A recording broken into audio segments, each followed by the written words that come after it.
Yung 1K po materials, di ba nga po yung pinaka-bulkan nyo.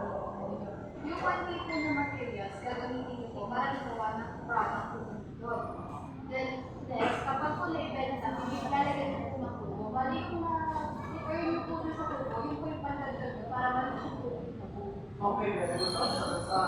Absolutely correct. Ibig sabihin, kapag ikaw ay limited sources, ang pinag-usapan natin dyan yung capital investment. Pag you are aspiring for the product that costs 2,000 pesos, matandaki, wala namang perang gano'n. So, ang kanyang idea is you have to sell first those product and the profit that will be coming from that will be added to your capital. So, kapag lumalaki, marireach na natin ang ating goal. Meron pa ba kayo daligan?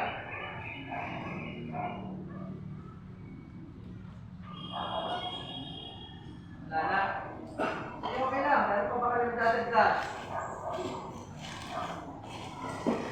Pag limited resources class, ibig sabihin, you are going to distribute the resources equally.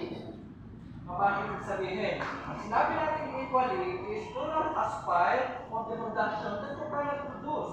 Just pay your attention to the present condition of your resources.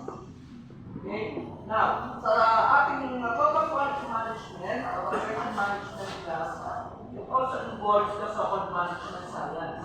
Pinag-uusapan sa management science is just in case you have a limited resources, what you need to apply is the term linear programming.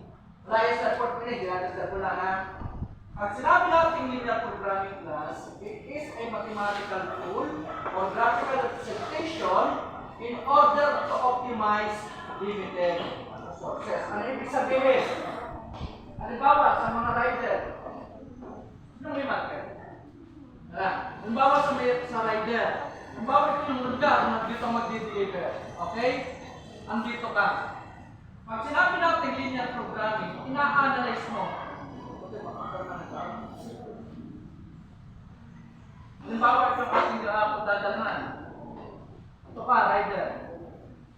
Okay? Pag sinabi natin linear programming, and you are optimizing the limited resources, kung ikay nakamotor, you have a sharp mind, ikaw ba ay dapat directly pupunta dito? Ikaw ba ay kinakailangan kumikot para pumunta dito? Ikaw ba ay dadaan mo na dito bago pumunta doon? Considering trust na yung resources mo or gasolina ay kakaunti lamang. So that is linear programming. But in terms of management science, you are going to optimize your resources, yung fuel mo, upang sa ganon, makatipid ka at makatipid ka doon sa mapupuntahan. Naintindihan? Okay. So, kasi kung iikot ka ba, it will consume more fuel, right? Okay, so sa management science, pinag-usapan dito, kapag limited ang resources mo, you have to think of the possible way that you can distribute the resources equally. Na kung saan mas marating mo yung lugar na pupuntahan mo, pero lessen lang yung iyong expenses o limit natin yung ating resources.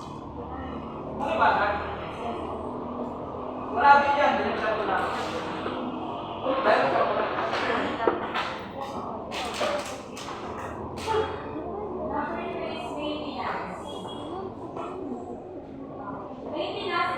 Maintenance is an important operational activity since it ensures the continuous productivity of the firm's capital investment. So sa maintenance, dito naman yung sa business, kailangan talaga natin ma-maintain or ma-manatili yung naipuproduce nating product dahil may nag-expect sa ating yung customer. Dahil pag nabago yun, is mawawalan na po yung kanilang Ulit nga yun, pero sa natin yung maintenance. Ano yung maintenance?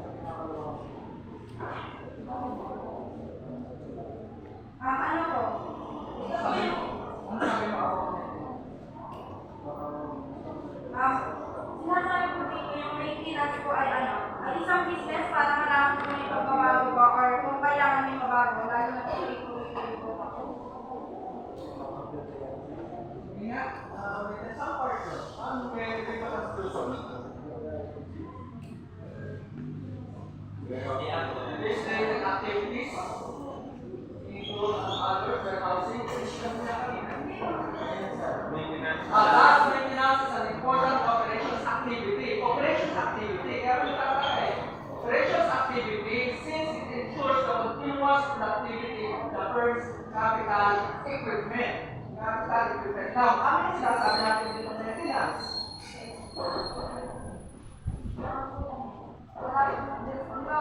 Nag-supply ng demand po kayo sa supplier nyo. Kailangan po hindi po nababago yun para po yung naipod sa system. Sa kanya, maintain. Okay, sige. Yes, sir. So, tayo natin na yan. Sir, para po yung sa kotse. Di ba sir, para umayos ko yung tapo natin, kailangan po natin i-monitor lagi yung natin kung siya ba yung work ng maayos, kung yung sinatawag natin yung maintenance. Engine maintenance sa tawag doon. Better good. What else? Ang example ni Gerald is sasakyan. Sasakyan ni engine yan. Para makulong natin ang buhay, there should be a regular maintenance. From time to time, you have to check kung meron sa ilanis. Okay, kung ano man ang dapat i-maintain doon. Ano pa? Yes, Joshua.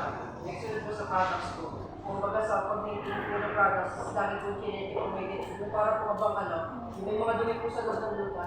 Kasi kapag kalimbawa po kasi, hindi po na maintain is, masisira po yung luta tayo na mag-absorb po sa vitamins ng tao.